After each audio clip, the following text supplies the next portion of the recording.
Hello students, स्वागत है आपका आईसीटी वर्चुअल क्लासेस में। मैं हूं कविता, आपकी साइंस टीचर। उम्मीद करती हूं आप सभी अच्छे होंगे और स्वस्थ होंगे। तो क्लास हम कंटिन्यू करेंगे अपना चैप्टर जिसका नाम है न्यूट्रिशन इन एनिमल्स, यानी कि जंतुओं में पोषण। तो हम पढ़ रहे थे पोषण के बारे में, पोषण किस प्रकार से होता है और जंतुओं में पोषण किस प्रकार से होता है, ये प्रोसेस हम यहाँ पे पढ़ रहे थे। हमने देखा था यहाँ पे डाइजेशन के बारे में हमने बात की थी, और डाइजेशन हमने कहा था कि हमारे मुख से शुरू होता है। प्रीवियस लेक्चर में हमने जाना कि मुख में किस प्रकार से पाचन हुआ है और किस न्यूट्रिएंट का यहाँ पे पाचन हुआ है, यानी कि किस पोषक तत्वों का यहाँ पे पाचन हो रहा है। साथ ही हमने जाना दांत कितने प्रकार के होते हैं, दांतों के कार्य क्या होते हैं। फिर हमने टंग यानी कि जीभ के बारे में बात की कि जीभ के क्या क्या यहाँ पे कार्य होते हैं। नेक्स्ट जो हमारे पास डाइजेस्टिव ऑर्गन आया था वो है इसोफेगस, यानी कि भोजन नली के बारे में हम बात कर रहे थे। और हमने कहा भोजन नली का क्या काम होता है, ये जो भोजन को मुख से स्टमक में पहुंचाता है, यानी कि अमाशय में पहुंचाता है। इसके आगे का जो पोर्शन है वो आज हम यहाँ पे कंटिन्यू करेंगे।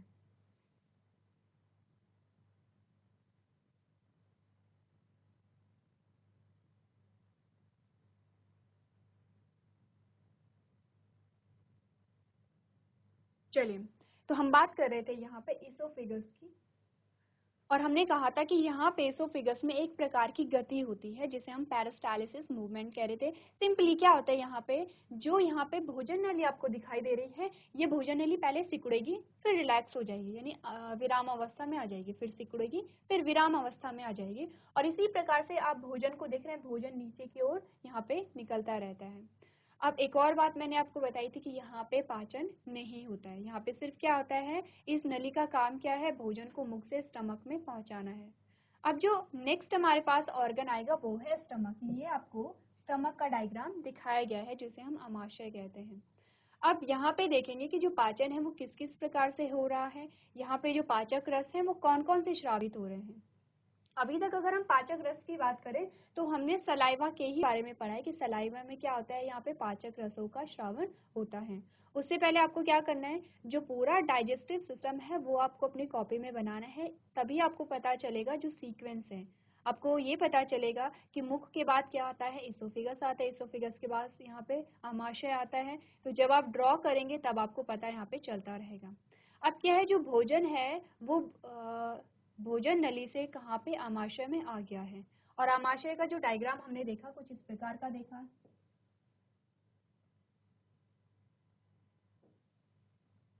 ये जो डायग्राम इस प्रकार का आपको दिखाई दे रहा है, इसे हम क्या कह रहे हैं, स्टमक कह रहे हैं।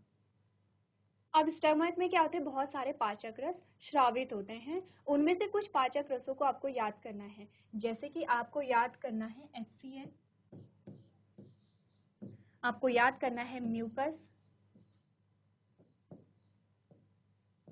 और आपको याद करना है यहाँ पे क्या होते हैं, जो प्रोटीन का डाइजेशन करते हैं वो भी यहाँ पे क्या होते हैं, श्रावित होते हैं। तो अभी के लिए आपको क्या याद रखना है, HCl और म्यूकस, यानी कि हाइड्रोक्लोरिक एसिड हम इसे कहते हैं, और HCl हम इसे शॉर्ट में कहते हैं। और नेक्स्ट हमने बात की है यहाँ पे म्यूकस की। अब क्या होता है, भोजन जब हमारे स्टमक में जाता है, पेट में जाता है, तो वहाँ पे क्या होता है, हमने क्या बात की थी कि जब यहाँ पे भोजन हमारे मुख में आया, लार में दो प्रकार के एंजाइम्स थे, इनमें से एक था सलाइवरी अमाइलेज और दूसरा था लाइसोजाइम। लाइसोजाइम क्या कर रहा था, हमने कहा कुछ हानिकारक जीवाणु अगर हमारे भोजन के साथ आ जाते हैं तो वो उन जीवाणु को वहां से नष्ट कर देता है। इसके बाद भी अगर कुछ हानिकारक जीवाणु रह जाते हैं और वो हमारे पेट में पहुंच गए, तो यहाँ पे जो HCl है ये क्या करेगा, इन्हें जीवाणु को नष्ट करेगा।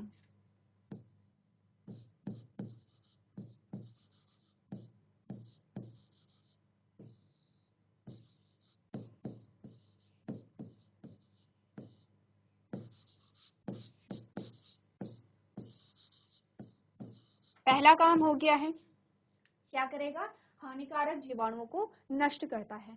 दूसरा यहाँ पे क्या करेगा, जब प्रोटीन यहाँ का पाचन यहाँ पे होगा, ध्यान दीजिए हमने मुख में पढ़ा था कार्बोहाइड्रेट का पाचन हो रहा था, अगर हम स्टमक में देखेंगे तो हमने कहा यहाँ पे किसका पाचन होगा, प्रोटीन का पाचन होगा।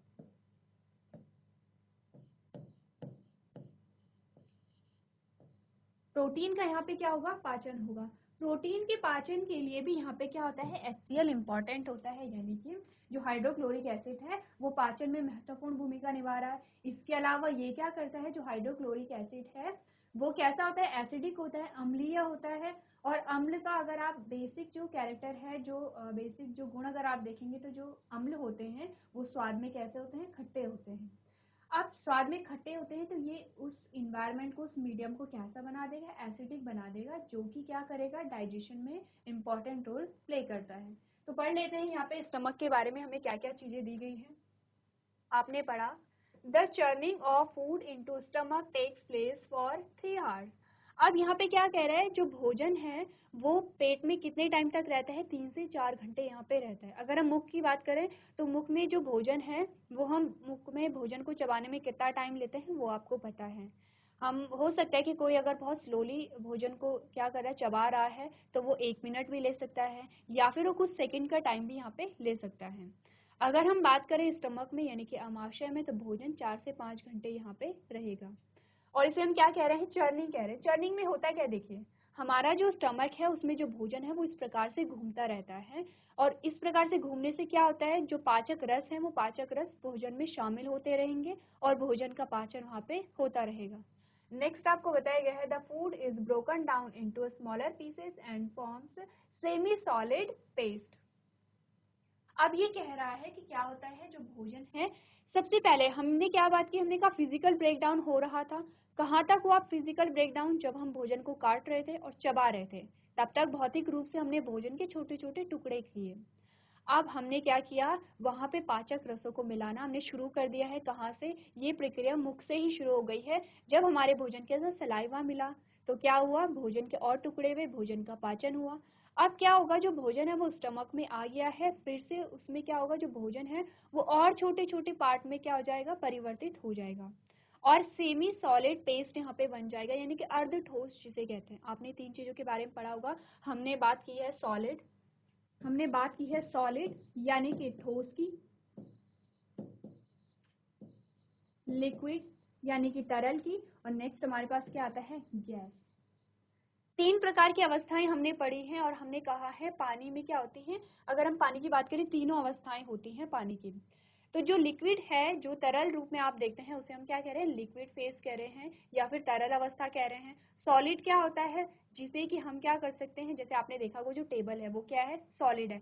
शेप कैसा होता है, उनका आकार क्या होता है, निश्चित आकार होता है। वहीं अगर हम बात करें लिक्विड की, तो लिक्विड का क्या होता है, आकार फिक्स नहीं होता है, जो शेप है वो फिक्स नहीं है। आपने देखा होगा, हमने एक ग्लास पानी लिया, उसी ग्लास को हमने एक कटोरे में डाल दिया है, तो जो पानी का शेप है वो बदल गया है, हाँ, लेकिन जो पानी की मात्रा है वो सेम रहेगी। सॉलिड में हमने क्या पढ़ा था, जब हम ठोस की बात करते हैं, हमने कहा ठोस के एग्जाम्पल क्या है, मेज है, चेयर है, यानी कि जिन वस्तुओं का आकार निश्चित रहता है उन्हें हम क्या कह रहे हैं, ठोस कह रहे हैं। ठोस का आकार भी निश्चित रहता है, उनका जो मात्रा है वो भी निश्चित रहेगी। फिर हमने अगर लिक्विड की बात करें, हमने कहा जो लिक्विड है उसकी जो मात्रा है वो तो निश्चित रहती है, लेकिन उसका आकार निश्चित नहीं रहता है। गैस की बात करें तो गैस का भी जो आकार है वो निश्चित नहीं रहता है। क्या क्या डिफरेंस है दोनों में, देखिए। हमने कहा अगर हम बात करें, यहाँ पे हमारे पास ये ठोस है, ये द्रव है और ये गैस है। तो हम ये सॉलिड लिख लेते हैं, एल को हम लिक्विड लिख लेते हैं और जी को हम गैस में लिख लेते हैं। हमने कहा कि यहाँ पे कोई भी जो चीज निर्मित हुई है वो छोटे छोटे कणों से मिलके बना है, तो यहाँ पे इसके जो मॉलिक्यूल हैं वो इतने पास पास हैं, देख लीजिए। और ये जो पूरा बॉक्स है, यहाँ पे इसके जो मॉलिक्यूल्स हैं ये एक दूसरे से बहुत चिपके हुए हैं और इनके बीच का जो रिक्त स्थान है वो हमें बिल्कुल नहीं दिखाई दे रहा है। इतनी बात क्लियर है, ये पूरे बॉक्स में इसी प्रकार से क्या होंगे, फिक्स होंगे। अगर हम बात करें यहाँ पे लिक्विड की, तो लिक्विड के जो मॉलिक्यूल होते हैं वो इस प्रकार से होते हैं। ये क्या है, यानी कि इनके अणुओं के बीच में क्या है, रिक्त स्थान है। ये बात क्लियर है। अगर हम बात करें गैस की, तो हमने कहा गैस के जो अणु होते हैं वो बहुत दूर दूर होते हैं। इसीलिए क्या होता है, हमने कहा कि इसीलिए इनका जो आकार है वो फिक्स है, क्योंकि जो मॉलिक्यूल है वो फिक्स वहां पे है, एक जो उनकी जगह है वो निश्चित है। यहाँ पे क्या है, इनकी जगह निश्चित नहीं है, इसीलिए आकार को बदल सकते हैं। और हमने देखा यहाँ पे गैस में इनके जो अणु हैं वो बहुत ज्यादा दूर दूर होते हैं, इसीलिए इनका आकार भी क्या होता है, निश्चित नहीं होता है। अगर बात की जाए, हमने क्या बात की, हमने कहा अर्ध ठोस अवस्था। अर्ध ठोस अवस्था में क्या होगा, इसके और इसके बीच की अवस्था होगी, यानी कि जो भोजन अब हमारे स्टमक में है, हमारे पेट में है, ना तो वो पूर्ण रूप से ठोस है, ना ही पूर्ण रूप से क्या है, तरल है। अर्ध ठोस का मतलब है कि वहां पे पेस्ट बन गया होगा, जैसे कि हम लोग चटनी बनाते हैं, तो चटनी में क्या होता है, ना ही हम उसे ठोस कह पाते हैं, ना ही हम उसे तरल कह पाते हैं, क्या होता है, अर्ध ठोस अवस्था में है। कुछ ऐसा ही हमारे भोजन के साथ कहाँ पे हो रहा है, स्टमक में हो रहा है। यहाँ पे ये हमारा क्या है, स्टमक है, अमाशय है, और यहीं पे वो प्रक्रिया हो रही है। तो आपको ये पता होना चाहिए ठोस, अर्ध ठोस और लिक्विड में क्या डिफरेंस है यहाँ पर।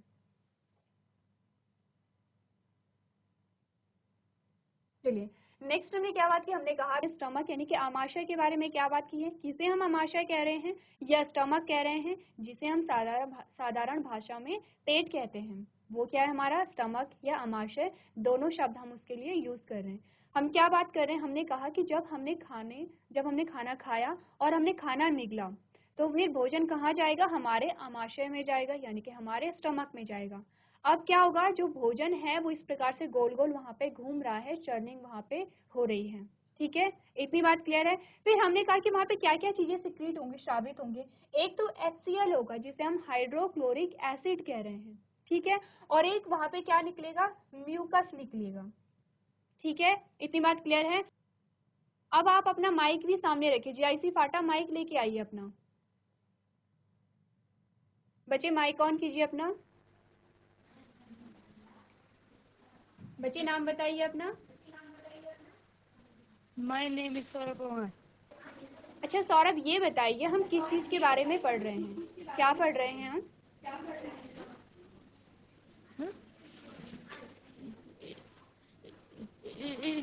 स्टोमक। स्टमक पढ़ रहे हैं। स्टमक क्या होता है, क्या काम होता है स्टमक का, कौन मुझे बताएगा? अभी तक हमने स्टमक के बारे में क्या पढ़ा है, मुझे कौन?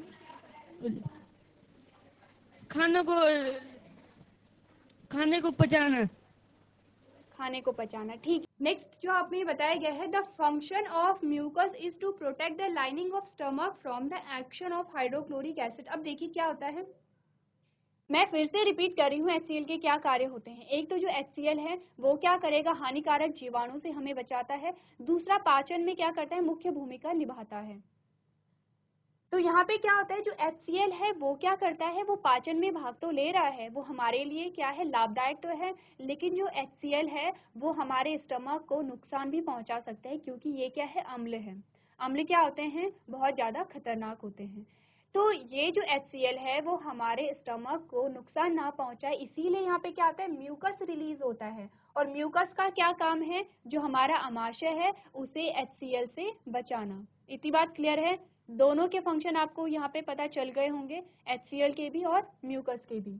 नेक्स्ट आपको बताया गया, the secretion of hydrochloric acid makes the medium acidic inside the stomach, it kills the harmful bacteria present in the food and also help in the digestion of protein in the stomach. The partially digested food which move from stomach to the small intestine is called chyme. अब देखिए इस पूरी slide में आपको क्या चीजें ध्यान रखनी है, पहले तो आपको ये देखना है कि जो स्टमक है उसमें क्या क्या श्रावित हो रहा है, और जो भी पाचक रस यहाँ पे श्रावित हो रहे हैं उनका क्या काम यहाँ पे होता है। दूसरी इंपॉर्टेंट चीज आपको ये ध्यान देनी है कि जब हम मुख की बात कर रहे थे तो मुख में जो पाचन हो रहा था वो कार्बोहाइड्रेट का हो रहा था। अगर हम स्टमक की बात करें तो स्टमक में किस चीज का पाचन होगा, प्रोटीन का पाचन होगा। इतनी बात सबको क्लियर है? अब आप ये जो चीजें हैं वो नोट कीजिए, स्टमक में क्या क्या रिलीज हो रहा है और HCl और म्यूकस का क्या कार्य है, मैंने अभी आपको बताया है, तो इनके जो फंक्शन है वो नोट कीजिए आप लोग।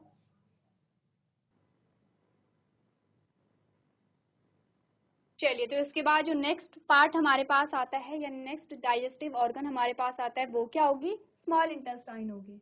अब स्मॉल इंटेस्टाइन यानी कि छोटी आंत के बारे में आपको कुछ चीजें ध्यान रखनी है, जैसे कि ज्यादातर जो पाचन होता है वो छोटी आंत में होगा और लगभग पाचन की प्रक्रिया छोटी आंत में पूरी हो जाती है। दो चीजें आपको ध्यान रखनी है। तीसरी चीज ये है कि जो पाचित रस होता है, देखिए भोजन का पाचन हो गया है और जो पाचित रस होता है उसका अवशोषण भी कहाँ पे होगा, छोटी आंत में ही होगा। और कहाँ है छोटी आंत, आपको इमेज दिखाई गई है, मैंने आपको कहा था ये बाउंड्री को आप छोड़ दीजिए। इस प्रकार की बाउंड्री जो आपको दिखाई गई है इसे आप क्या कर दीजिए, छोड़ दीजिए। इसके अंदर जो आपको बहुत लंबी ट्यूब लाइक स्ट्रक्चर जो दिखाई दे रहा है वो क्या होती है, छोटी आंत होती है। ये हमारे पास क्या है, छोटी आंत होगी। अब छोटी आंत क्या है, बहुत लंबी होती है। सबसे पहले छोटी आंत की जो लंबाई होती है वो कितनी होती है, 7.5 मीटर। ठीक है, इतनी बात क्लियर है। अब सबको ये पता होना चाहिए कि छोटी आंत कितनी लंबी होती है, आपसे पूछा जाएगा। उसके बाद मैंने आपसे कहा कि जो छोटी आंत है वहां पे कार्बोहाइड्रेट का भी पाचन हो रहा है, प्रोटीन का भी हो रहा है, फैट का भी हो रहा है। क्योंकि क्या हुआ था, जब हमने बात की थी मुख में कार्बोहाइड्रेट का पाचन हो गया है, तो कैसा पाचन हुआ था, आंशिक रूप से पाचन हुआ था, पूर्ण रूप से पाचन नहीं हुआ था, आधा पाचन हो गया था। वैसे ही प्रोटीन का भी क्या होगा, आधा पाचन होगा, कहाँ पे, आमाशय में। अब छोटी आंत में क्या होगा, तीनों चीजों का यहाँ पे क्या होगा, पाचन होगा। और पाचन कैसे होगा, पूर्ण रूप से यहाँ पे हो जाएगा। इसी के साथ आपको और इम्पोर्टेंट चीज याद रखनी है, जैसे कि यकृत, और हमारे पास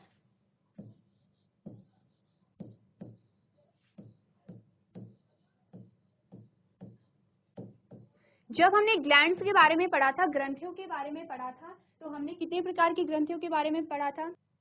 देखिए, आपको आपका जो आंसर है वो ऑलरेडी आपकी स्क्रीन पर लिखा हुआ है। हमने बात की थी यकृत की, हमने बात की थी अग्नाशय की, और हमने बात की थी लार ग्रंथि की। 3 प्रकार की ग्रंथियों के बारे में हमने बात की थी। अब क्या होता है, देखिए जो यकृत है, यकृत से भी कुछ पाचक रस निकलेंगे और कहाँ जाएंगे, छोटी आंत में जाएंगे। ठीक है, क्या बात की, हमने कहा कि जो ग्रंथियां हैं, जैसे यकृत हो गया है, अग्नाशय हो गया है, यकृत से भी पाचक रस निकलेंगे और कहाँ जा रहे हैं, छोटी आंत में जा रहे हैं।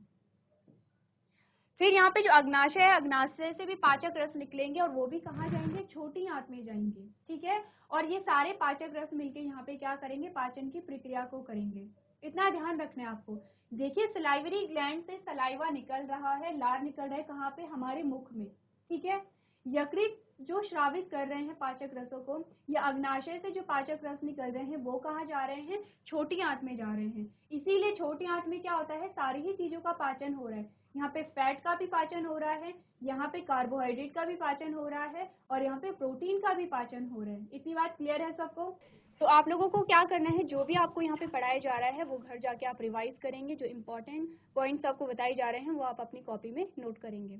तो क्लास आज के सेशन में हम इतना ही करेंगे। अभी तक क्लास में बने रहने के लिए आपका धन्यवाद।